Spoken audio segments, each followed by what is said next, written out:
Well, let's then get into our teams for Crystal Palace. Then only a 3-day turnaround between the game of Goodison and Liverpool's return to Anfield. Are we all taking Alisson Becker between the sticks? No one's going to throw a curveball in here, are they? No. No, so we all go with Alisson then in goal. Back four, Gorsty, come back to you. And who do you think the back four are going to be? Well, I think Gomez will come into centre half. I don't think, if Matip is unable to make it, I think Gomez will get the nod ahead of Lovren. But that depends on Andy Robertson's fitness, doesn't it? Because it looks like James Milner had the ice pack underneath the back of his leg while he was sitting in the Goodison Park stand yesterday. I don't think it might come too soon for him. So if Robertson does play, then Gomez and obviously Robertson at left back. It'd be a big call if Gomez would come in at centre half and say, for example, Matt Yasser Larouci played at left back and Dejan Lovren was on the bench. That would be a huge statement, wouldn't it? Yeah, he would be. I wouldn't expect that to happen, to be honest. I think if Andy Robertson's fit, he'll play, and Jurgen Klopp will probably just put Lovren in if not, and he has to play Joe Gomez at left back. So, yeah, I wouldn't be expecting to see Yasser Larouci. That would be, as you say, a massive, massive shock. Yeah, and Dan, we all sort of seem to be in agreement then that it will probably be Trent, Van Dijk, Gomez and Robertson. You concur with that? Yeah, I mean, obviously that's all very much dependent on Andy Robertson's fitness, and we hope he is fit to play on Wednesday. If Lovren did need to, and I agree with the general thrust of what Paul's saying. I think the Croatian's time at Liverpool is coming to an end. But I do think he's been a decent servant to the club. And if we did need to rely on him in the last few games, it's never easy coming on into a game, particularly away from home, in the circumstances when he did. And I think Lovren is one of those kind of players that needs a bit of time to pick up the pace of a game. And particularly if you're coming on as a sub, that's not ideal. Listen, I'm not going to make excuses for him. I'm not sure there's been too many players in recent eras that have kind of had such a difference between their best and their worst. Than Lovren, and maybe that's one of the things that kind of makes me warm to him. There's something very human about him. Do you know what I mean? And that kind of he can look absolutely hopeless at times, but he is also part of some very, very big moments for Liverpool. And I think Jurgen Klopp and some key members of that squad would vouch for him. He's played his part in Liverpool's success, and that shouldn't be forgotten. But yeah, it's all being well, it will be Robertson will play, and Gomez will slot in alongside Van Dijk with Trent on the right. Matt, come to you then first for your midfield three.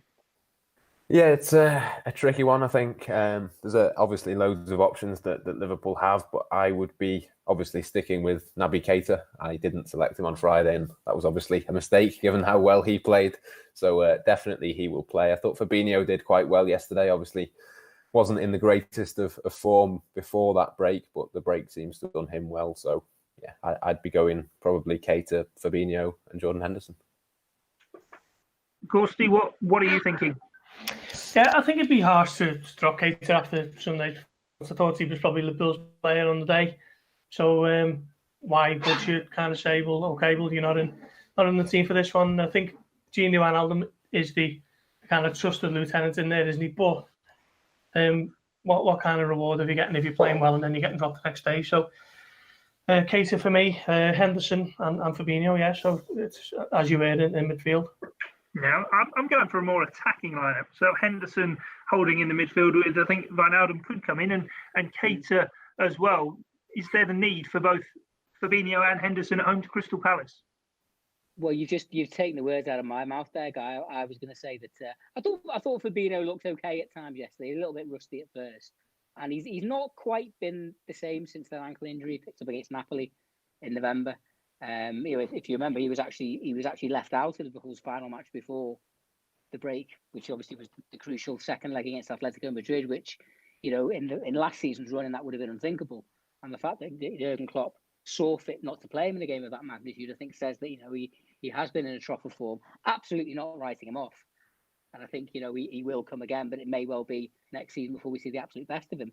So with Liverpool being at home against a team like Palace, who will probably come and sit reasonably deep, but they've probably they've got the likes of Zaha and Van Aanholt and some players with pace, and they're not in any relegation trouble or anything, so they've got really nothing to lose.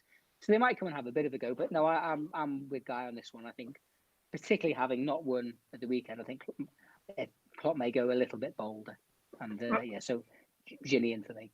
Yeah, I'll stay with you then, Dan, and I'll let you reel off your front three before we go around to the others. Well, obviously, it's as with the defence, dependent on fitness. But if Mohamed Salah is fit, and having not been involved yesterday but been on the bench, you would think he's possibly not far away.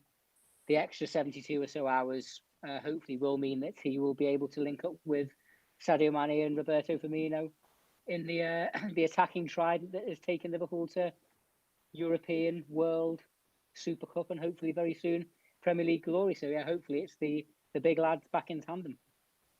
Of course, did you go along with that? Yeah, if Salah's fit enough, then definitely. If not, I think Origi might get the nod. Alongside Firmino and Mane, yeah. Yeah.